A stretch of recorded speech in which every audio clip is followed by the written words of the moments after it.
ನಮ್ಮ ಕರ್ನಾಟಕ ರಾಜ್ಯ ಕಂಡಂತ ಅತ್ಯಂತ ಧೀಮಂತ ನಾಯಕರಾಗಿದ್ದರು ಶ್ರೀ ಎಸ್.ಎಂ. ಕೃಷ್ಣರವರು. ಮುಖ್ಯವಾಗಿ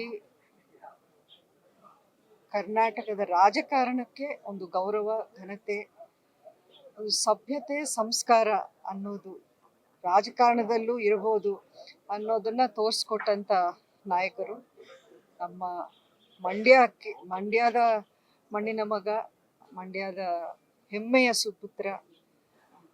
ನಮ್ಮೆಲ್ಲರಿಗೂ ನಿಜಕ್ಕೂ ಅತ್ಯಂತ ದುಃಖಕರವಾದ ವಿಷಯ, ಅವರನ್ನು ಕಳ್ಕೊಂಡಿದ್ದೀವಂತೆ. ಆ ರೀತಿಯ ಒಂದು ಡಿಗ್ನಿಫೈಡ್ ಪೊಲಿಟಿಷಿಯನ್ ಅಂತ ಏನು ಅವರು ಹೆಸರು ತಗೊಂಡಿದ್ರು, ನಿಜಕ್ಕೂ ಇವತ್ತಿನ ದಿನಗಳಲ್ಲಿ ಅಂತಹ ರಾಜಕಾರಣಿಗಳನ್ನ ನೋಡೋಕ್ಕೆ ಆಗೋದಿಲ್ವೇನೋ ಅನ್ಸುತ್ತೆ. ಅಷ್ಟೇ ಅಲ್ಲ, ಅವರ ಒಂದು ಮುಖ್ಯಮಂತ್ರಿಯಾಗಿದ್ದಂಥ ಅವಧಿಯಲ್ಲಿ ಬೆಂಗಳೂರು ಕರ್ನಾಟಕಕ್ಕೆ ಸಿಲಿಕಾನ್ ವ್ಯಾಲಿ ಅಂತ ಒಂದು ಹೆಸರು ತಂದುಕೊಟ್ಟಿದ್ದೆ ಅವರು. ಇವತ್ತಿನ ನಾವೇನು ಅಭಿವೃದ್ಧಿ, ಡೆವಲಪ್ಮೆಂಟ್ ಅಥವಾ IT, ಸಾಫ್ಟ್ವೇರ್ ಅಲ್ಲಿ ಕರ್ನಾಟಕ ಅಥವಾ ಬ್ಯಾಂಗ್ಳೂರು ನಂಬರ್ 1 ಆಗಿ ಇಡೀ ಪ್ರಪಂಚದಲ್ಲೇ ಏನು ಹೆಸರು ಗಳಿಸಿದ್ವಿ, ಅದಕ್ಕೆ ಮುಖ್ಯ ಕಾರಣ ಅವರೇ ಆಗಿದ್ರು. ಭಗವಂತ ಅವ್ರಿಗೆ, ಅವರ ಆತ್ಮಕ್ಕೆ ಶಾಂತಿ ಕೊಡಲಿ, ಅವರ ಕುಟುಂಬಕ್ಕೆ ಈ ಒಂದು ನೋವನ್ನ ಭರಿಸುವಂತ ಶಕ್ತಿ ಕೊಡಲಿ ಅಂತ ನಾನು ಹಾರೈಸ್ತೇನೆ.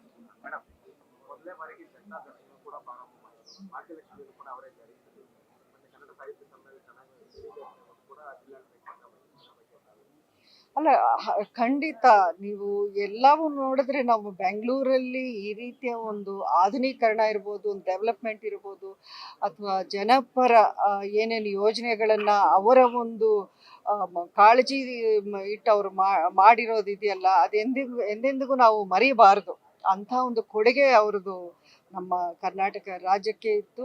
ಅಷ್ಟೇ ಅಲ್ಲ, ನಮ್ಮ ಕರ್ನಾಟಕಕ್ಕೆ ಒಂದು ಘನತೆ, ಗೌರವವನ್ನು ತಂದು ಕೊಟ್ಟಂಥವ್ರು ಎಸ್.ಎಂ. ಕೃಷ್ಣರವರು. ಇವತ್ತಿಗೂ ನಾವೆಲ್ಲರೂ ಹೆಮ್ಮೆಯಿಂದ ನಾವು ಹೇಳ್ಕೊಳ್ಳುವಂಥ ವಿಷಯ. ಅಷ್ಟೇ, ನಮಗೆ ಪರ್ಸ್ನಲ್ ಆಗಿ ಹೇಳಬೇಕು ಅಂದರೆ ಅಂಬರೀಷ್ ಅವ್ರಿಗೂ ಇದ್ದಂಥ ಒಂದು ಒಡನಾಟ ಏನಿತ್ತು,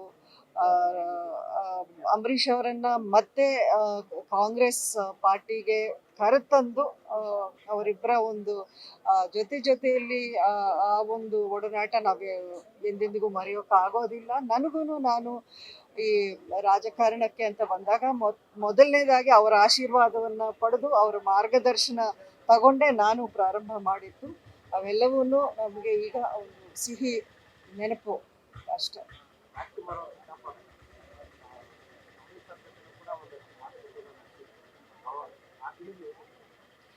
ಅದೆಲ್ಲ ಅಂದರೆ ಎಲ್ಲ ಕಡೆನೂ ನಿಮಗೆ ಆ ಡೀಟೇಲ್ಸ್ ಎಲ್ಲ ಇದೆ. ಅದನ್ನೆಲ್ಲ ಅಂದರೆ ಇವಾಗ ಮಾತಾಡ್ತಾ ಹೋದರೆ ತುಂಬ ಹೊತ್ತಾಗುತ್ತೆ, ಅಷ್ಟೊಂದು ಇದೆ ಅದರಲ್ಲಿ.